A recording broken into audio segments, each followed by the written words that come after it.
بچیوں کی دیر تک شادی کا نہ ہونا یہ بچیوں کو کفر تک لے جا رہا ہے، اور اس کے ذمہ دار آپ بھی اور ہم لوگ بھی ہیں۔ کیوں؟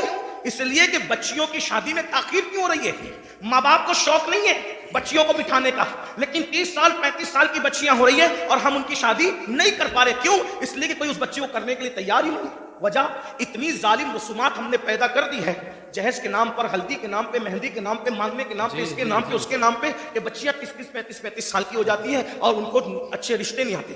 بہت معذرت کے ساتھ یہ علاقہ بڑا دیندار ہے، لیکن اتنا ضرور کہوں گا ساری دینداری شادی کے موقع پہ سمجھ میں آتی ہے۔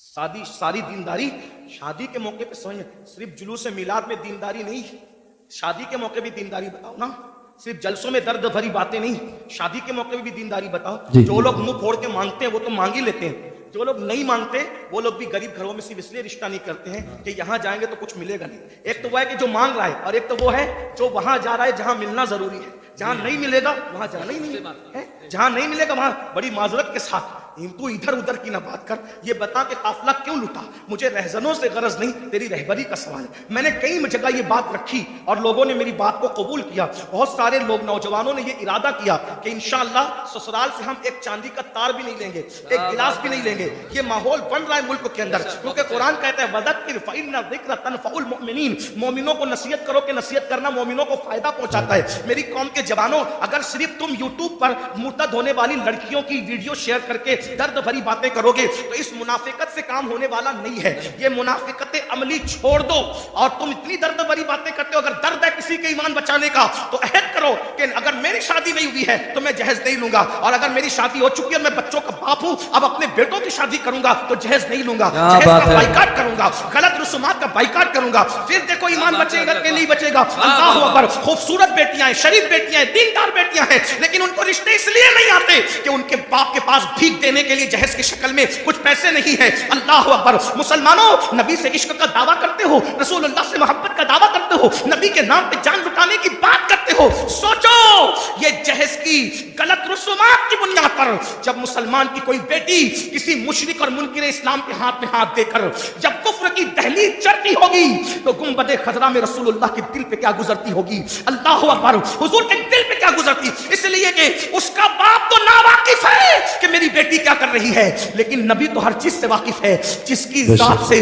جس کی نگاہ سے خدا کی ذات نہ چھپی، اس کی نگاہ سے کسی مسلمان بیٹی کا مرتد ہونا کیسے چھپ سکتا ہے؟ افسوس ہے مسلمانوں، مراد آباد اور گرد نواح میں رہنے والے مسلمانوں، وہ رسومات پہ لعنت ہو جو رسومات ہماری بیٹیوں کو کفر تک لے جا رہی ہے، شرک تک لے جا رہی ہے۔ بتاؤ، ہر سال حج کرو، ہر سال عمرہ کرو، مسجد بناؤ، مدرسے بناؤ، بڑی بڑی داڑیاں رکھو، خوبصورت ٹوپیاں پہنو، قادری، چشتی، نقش بندی، رفائی، یہ سارے ٹائٹل لگاؤ، اور پھر بچیوں کے مرتد ہونے کی فکر نہ کرو، ان کے ایمان جانے کی فکر نہ کرو۔ اگر قیامت کے دن رسول اللہ کا سامنا ہوگا، حضور نے دامن پکڑ کے پوچھ لیا، او منافق، میری امت کی بیٹیاں مرتد ہو رہی تھی تیری ناجائز رسومات کی بنیاد پہ، تو کیا کر رہا تھا؟ اللہ، کیا جواب دو گے؟ یہ میری مائیں اور بہنیں بیٹھی ہیں، یہ بھی رشتے ڈھونڈنے نکلتی ہیں، میری مائیں اور بہنیں تو یہ لالچ میں سرتا پر ڈوب جاتی ہے، یہ بیٹے کی شادی کرنے نہیں، یہ اپنے بیٹوں کو بیچنے نکلتی رہتی ہے۔ کبھی بچیوں کے ایمان کا سوچا؟ ارے میری بہن، اگر تیرے شوہر نے بھی تیرے ساتھ یہی کیا ہوتا تو بتا کیا تو اتنی عزت کے ساتھ رہ سکتا؟ کیا دولت ہی سب ہے، مال ہی سب ہے؟ ایک بات کہوں، تم اگر جہیز نہیں لوگے صرف کسی کا ایمان بچانے کی نیت سے تو پتا ہے جہیز میں تمہیں کیا ملے گا؟ رسول اللہ کی دعائیں اور ان کی خوشی ملے گی۔ واہ واہ واہ، سبحان اللہ۔ اگر سمدھی نے تمہیں جہیز دیا، چند سالوں کے بعد وہ ٹوٹ پھوٹ جائے گا۔ سسر نے تمہیں جہیز دیا، ساس نے، چند سالوں کے بعد ٹوٹ، اور حضور نے ایمان بچانے کی بنیاد پر صرف تجھے ایک بار دیکھ کے مسکرا لیا، قیامت تک کہ تیری نسلوں کی تقدیر سمجھ جائے۔ بے شک بے شک۔ اب آپ پر ہے مسلمانوں، تم جہیز لیتے ہو یا جہیز نہیں لیتے؟ اگر وہ سامنے والے دینا بھی چاہے تو ان کو کہو ہم نہیں لیں گے، ہم جہیز کا بائیکاٹ کریں۔ کچھ لوگ ہمارے سامنے بھی کھڑے ہوئے، بھائی دیکھو بھائی، میں ایک بات کہتا ہوں، آپ کو گالیاں دینا ہمیں دے لو، ہم تو اپنا مطالعہ ایک مشورہ پیش کر رہے ہیں۔